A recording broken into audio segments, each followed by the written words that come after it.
એક ભક્તે કથાનું આયોજન કર્યું ને તેમાં તેણે પોતાના એક મિત્રને બોલાવ્યો, પરંતુ તેના મિત્રને આ કથામાં કોઈ રસ નહોતો. એટલે તે જે સંત મહાત્મા આવ્યા હતા કથા વાંચવા માટે, તેણે આ માણસને ઓળખી લીધો ને કહ્યું કે થોડું તમે ભગવાનના નામનું સ્મરણ કરતા જાઓ. એટલે આ માણસે કહ્યું કે મારે વેપાર એટલો બધો ચાલે છે તો મને ટાઈમ જ નથી રહેતો ભગવાનના નામ લેવાનો. આજે પણ હું નહોતો આવવાનો, પરંતુ મારા મિત્રએ ખાસ આવવાનું કહ્યું હતું, એટલા માટે હું આ કથામાં આવ્યો છું, બાકી મને આ કથામાં કોઈ રસ નથી. એટલે મહાત્માએ કહ્યું કે જો તમે ભગવાનના નામનું 5 મિનિટ સ્મરણ કરશો ને તો તમારો વેપાર 10 ગણો વધી જશે. એટલે આ વાતમાં આ માણસને રસ પડ્યો. એટલે હવે તેને નક્કી કર્યું કે મારે 5 મિનિટ કાઢીને ભગવાનના નામનું સ્મરણ કરવું છે, જો મારો વેપાર 10 ગણો વધતો હોય તો. પરંતુ તેને આખો દિવસ તો ટાઈમ મળતો નથી. એટલે તેને જ્યારે સ્નાન કરવા જાય ને ત્યારે ભગવાનના નામ લેવાનું નક્કી કર્યું.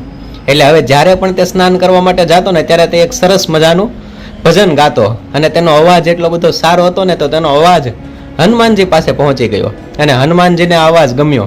એટલે હનુમાનજી આ માણસને ગોતતા ગોતતા ધરતી લોક પર આવ્યા અને આ માણસના ઘરે ગયા. હવે જ્યારે પણ આ માણસ ભજન ગાતો હતો એટલે હનુમાનજીએ જોયું તો આ સ્નાન કરતો કરતો ભજન ગાતો હતો.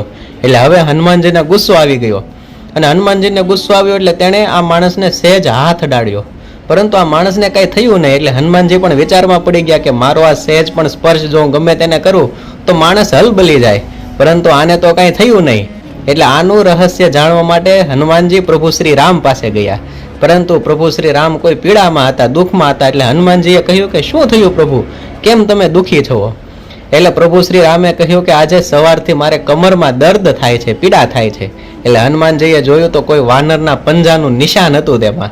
એટલે હનુમાનજીએ બધા વાનરોને ભેગા કર્યા અને કહ્યું કે મારા પ્રભુ શ્રી રામને કોણે પીડા આપી, બધાના પંજા આ પંજા સાથે મેળવવામાં આવે. એટલે બધા વાનરોએ એક પછી એક આ પંજા મેળવ્યા, પણ કોઈનો પંજો મેચ થયો નહીં. એટલે પ્રભુ શ્રી રામે હનુમાનજીને કહ્યું કે તમારો પંજો તો આ પંજા સાથે મેળવી જુઓ. એટલે હનુમાનજીએ પંજો મેળવ્યો તો બરાબર મેળ બેસી ગયો. એટલે હનુમાનજી કહે આ કઈ રીતે બની શકે, મેં તો તમને હાથ પણ નથી અડાડ્યો. એટલે પ્રભુ શ્રી રામે કહ્યું કે તમે મારા ભક્તને પીડા આપી, અને તેની પીડા હું જોઈ ન શક્યો, કારણ કે મારો ભક્ત મારું ભજન કરી રહ્યો હતો ને તમે તેને દુઃખ દેવાની કોશિશ કરી, અને એનું દુઃખ મેં લઈ લીધું. એટલે જ્યારે પણ કોઈ પણ મારો ભક્ત જો મારું ભજન કરતો હશે, મારા નામનું સ્મરણ કરતો હશે, તો તેને કોઈ પણ દુઃખ નહીં અડી શકે, કોઈ પણ પીડા તેને નહીં અડી શકે. એટલે આવું છે પ્રભુ નામના સ્મરણની મહિમા. પ્રભુનું નામ લેવાથી દુઃખ આપણાથી કોસો દૂર રહે છે.